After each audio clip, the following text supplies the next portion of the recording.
할렐루야. 네, 이 자리에 오신 여러분들을 사랑하고 축복합니다. 기도의 관점으로 보는 빌립보서 세 번째 시간입니다. 오늘은 내가 왜 구해야 하는지 확인하기라는 제목으로 은혜를 깨닫고자 합니다. 지난 시간 우리들은 빌립보서 2장을 통해서 자기 주장과 욕심을 내려놓고 예수 그리스도의 마음을 가지고 우리가 처한 문제를 바라보고 기도해야 함을 살펴보았습니다. 오늘은 우리가 왜 기도해야 하는지, 왜 그리스도 안에서 기도해야 하고, 왜 그리스도의 마음을 구해야 하는지를 한번 살펴보고자 합니다. 오늘의 본문은 바울이 빌립보 교회에게 권면하는 내용들을 소개하고 있습니다. 빌립보서 속에 주로 다루고 있는 중심 내용이 있다면 빌립보 교회를 이끌고 있는 직분자들 사이의 갈등입니다. 그렇기에 바울은 빌립보서에서 같은 마음을 품어라, 같은 사랑을 가져라, 그리스도의 마음으로 서로 하나가 되어라 라는 이야기를 많이 하고 있습니다. 하지만 이것은 교회 내부적인 문제입니다. 근데 빌립보서를 보니까 교회 내부적인 문제뿐만 아니라 외부적인 문제도 있었던 것 같습니다. 바로 교회를 선동하는 자들의 존재입니다. 바울은 2절에서 개들을 삼가고 행악하는 자들을 삼가고 몸을 상해하는 일을 삼가라 라고 권면을 합니다. 여기서 몸을 상해하는 일은 아마도 금식과 같은 것이라고 추측해 볼 수 있습니다. 개역개정 성경에선 이 뉘앙스나 단어가 풍기는 이미지가 단순히 얕잡아 부르거나 비하하는 수준으로 비춰지지만 헬라어 원문상으로는 비속어로 굉장히 자극적이고 폭력적인 단어입니다. 그렇다면 도대체 바울이 이렇게까지 비속어를 사용하게 만든 선동가들이 도대체 누구냐? 우리는 물을 수가 있습니다. 학자들은 다양하게 이야기를 하지만 대표적으로 3절 이하에서 바울이 할례를 언급을 하고 자신이 유대인임을 선동가들이 자랑한다면 바울 자신도 유대인임을 자랑하겠다고 이야기하는 것으로 보아 아마도 이 개들은 유대인인 것 같습니다. 그런데 그 유대인 가운데에도 9절에서 율법이 아닌 믿음을 통한 하나님의 의를 말하는 것으로 미루어 본다면 바울의 선교를 지속적으로 방해해왔던 예루살렘 교회 출신이자 주의 동생 야고보의 제자들인 이른바 유대주의자들로 추측해 볼 수 있습니다. 이 유대주의자들은 예수님을 믿지만 바울이 실행하는 율법 준수를 하지 않는 이방인의 개종을 극렬히 반대했던 사람들이었습니다. 이방인들은 반드시 할례를 받고 안식일을 준수하며 예수 그리스도를 주로 시인해야 참된 기독교인이 되는 것이라고 주장했던 사람들입니다.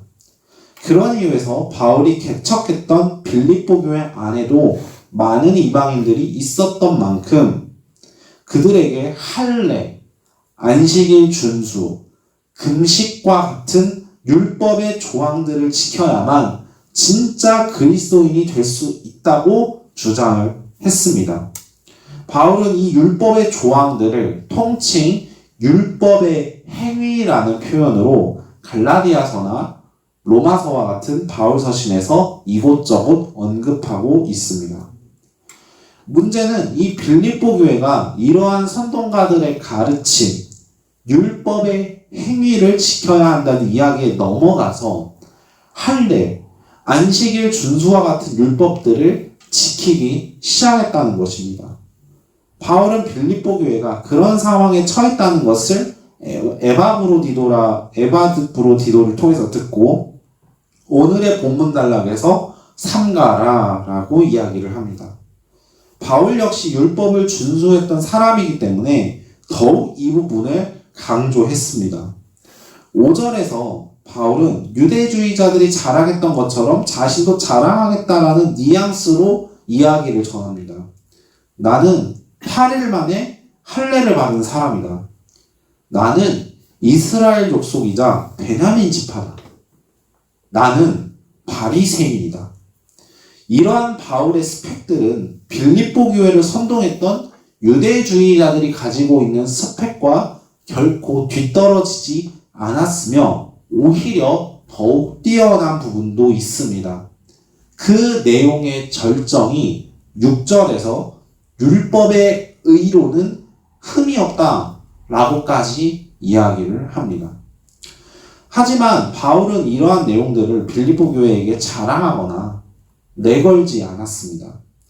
7절에서 말하듯 그리스도를 위하여 다 해로 여겼기 때문입니다. 바울에게 율법의 행위가 중요하지 않은 이유는 분명했습니다. 그 율법의 행위들이 그리스도를 향한 것이 아니었기 때문입니다.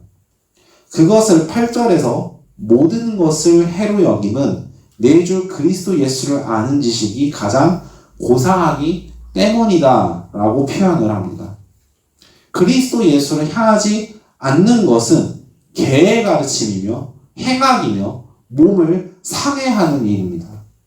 바울은 이런 부분을 실생활 속에서 늘 행해왔고 생각해왔던 것 같습니다.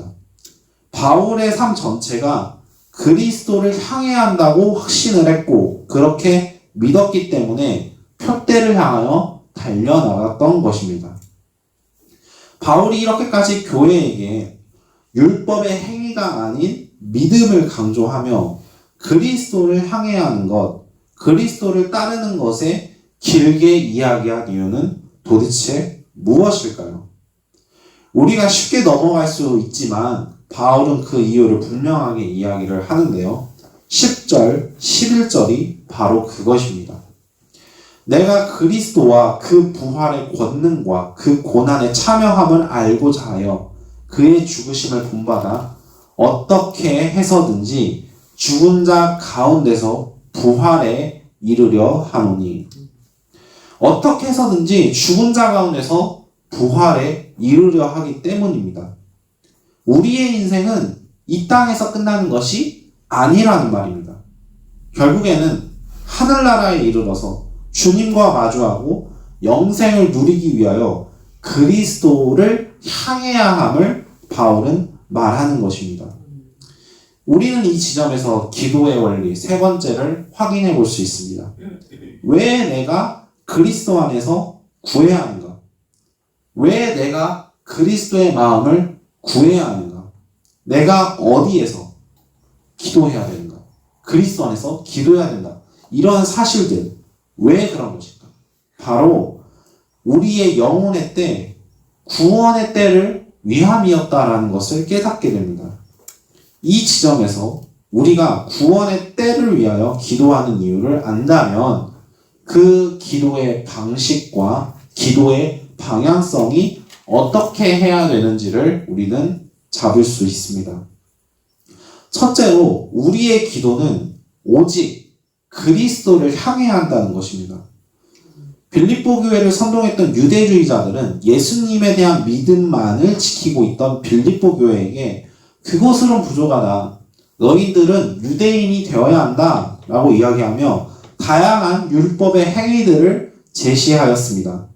할례, 안식일 준수, 금식 기도 등 이러한 율법의 조항들을 성취해야 유대인이 되고 구원받을 자로서 준비될 수 있고 증표로서 삼을 수 있다 라고 가르쳤습니다. 그러나 바울이 보기에 이 율법의 행위들은 구원을 받을 만한 준비도 아니고 증표로서 삼을 수 있는 것도 아니었습니다. 왜냐하면 율법의 행위들은 개종하기 위한 수단일 뿐이지 그리스도를 향한 것이 아니기 때문입니다. 유대주의자들의 욕심을 이루기 위한 수단이었을 뿐 그 이상 그 이하도 아니었던 것입니다. 우리의 기도의 목적과 이유를 우리는 문제 해결에서 찾습니다.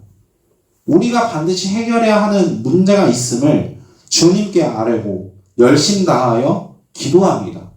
하지만 오늘의 본문을 생각한다면 거기서 멈춰서는 안 됨을 우리가 알 수가 있습니다. 단순히 문제 해결을 위한 기도는 그리스도를 향한 것이 아니기 때문입니다. 문제 해결을 넘어서서 우리의 기도와 기도의 방향성과 목적이 그리스도를 향하지 않는다면 우리의 기도는 아무런 유익이 없는 것입니다. 바울은 그리스도를 향하지 않는 모든 것들을 해로 여겼습니다. 뒤집어서 이야기하면 바울은 그리스도를 향하는 것만을 붙들었다는 것입니다. 그렇기에 우리의 기도 제목들과 그 해결들은 단순히 우리의 바램과 소원의 성취에서 그친다면 바울의 입장에서는 해로 남는 기도로 여겨질 것입니다. 우리는 1장에서도 살펴보았지만 우리가 기도하는 그 문제와 상황들을 모두 주님께서 일하시고 영광 받으시기에 쓰일 도구들입니다. 그렇기에 기도 제목이 이루어지는 것을 넘어서서 내가 그리스도를 믿는 것, 내가 그리스도께 집중하는 것에 더욱 집중되어야 할 것입니다. 둘째로 기도의 이유를 확실히 안다면 우리의 기도의 방향성은 예수님에 대한 믿음, 예수 그리스도를 사랑하는 믿음이 더욱 견고하게 세워지는 기도여야 합니다. 바울은 그리스도를 아는 지식 외에 모든 것들을 해로 여기며 자신의 믿음을 견고하게 세워나갔습니다. 하나님께서 주시는 구원의 감격을 그것을 붙잡기 위해서 자신의 욕심이나 주장을 우선하지 않고 그리스도 안에서 기도하고 그리스도를 향하여 기도했습니다. 많은 기도 제목들이 있었고 그 기도 제목 속에서 하나님의 뜻이 무엇인지를 묻고 발견하였습니다. 이 정도 믿음 생활이면 충분하지 라는 생각을 하지 않고 계속해서 자신의 믿음을 견고하게 세워나간 것입니다. 그렇기 때문에 바울은 13절 이하에서 이렇게 고백을 합니다. 오직 한 일, 즉 뒤에 있는 것은 잊어버리고 앞에 있는 것을 잡으려고 표대를 향하여 달려간다.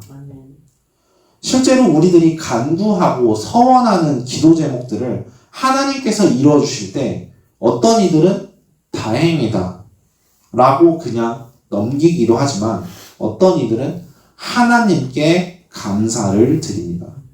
그 은혜를 잊지 않고 더욱 열심을 다해 주님을 섬기는 사람들을 우리는 볼 수가 있습니다. 사랑하는 성도 여러분, 하나님이 우리의 기도 제목을 들어주시고 이루어주시는 이유는 우리의 믿음을 견고하게 세워주시려 하심을 믿으시길 바랍니다.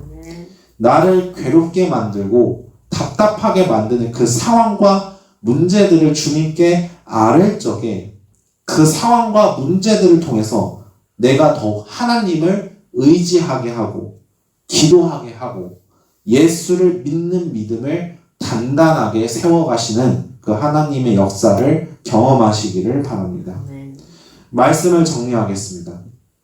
오늘의 본문은 교회 외부에서 침입한 바울 선교를 적대하는 유대주의자들에 대하여 교회에게 경고하는 바울의 말입니다. 유대주의자들이 교회에게 가르치고 선동했던 율법의 행위들은 그리스도를 향한 것이 아니었습니다. 바울은 그리스도를 향한 것이 아니면 모두 해로 여겼고 그리스도를 향한 믿음을 견고하게 세워나갔습니다. 바울은 이것을 본받으라고 교회에게 권면을 합니다. 그리스도를 향하지 않으면 믿음을 견고하게 세우지 않으면 영생에 참여할 수 없기 때문입니다. 이로써 우리는 왜 기도해야 하는가에 대한 물음에 대한 응답을 확인할 수 있습니다. 단순히 내 기도 제목이 이루어지는 것을 넘어서서 영생의 소망을 이루기 위해서 우리의 기도는 그리스도를 향해야 한다. 믿음을 견고히 세워가는 기도여야 한다는 것입니다. 우리의 기도를 통해서 우리의 믿음을 견고하게 하시고 단단하게 만드시는 하나님의 역사는 결국 우리를 생명으로 이끌어 가실 것입니다. 그렇기에 우리의 기도의 이유는 최종적인 구원에 참여하는 것, 하나님이 원하시는 구원의 역사에 동참하는 것이어야 합니다. 만일 우리가 기도의 이유 없이 단순히 기도 제목을 이루시는 것만을 기대하며 기도한다면 하나님의 뜻에 부합하지 않을 것입니다. 왜냐하면 하나님은 이미 우리를 구원의 자리로 초대하셨기 때문입니다. 오늘의 본문으로 읽지는 않았습니다만 3장 20절에서 바울은 우리의 시민권이 하늘에 있다라고 이야기를 합니다. 이미 하나님이 하늘에서 살아갈 수 있는 길을 예수 그리스도를 통해서 열어주셨고 우리는 그 시민으로 살아갈 수 있는 기회를 얻었습니다. 우리의 기도의 이유를 오직 그리스도를 더욱 믿기 위함이라는 사실을 기억하고 문제 해결을 넘어서서 더욱 주님을 사랑하는 마음을 품고 우리가 살아갈 때 이미 우리에게 주어진 하늘의 시민권으로 우리는 하늘나라를 살아가는 기쁨을 경험하고 누리며 맛볼 수 있습니다. 오늘 그 기도의 역사 속에서 그 주님께서 주신 은혜를 풍족히 누리는 시간이 되시기를 주님의 이름으로 축복합니다.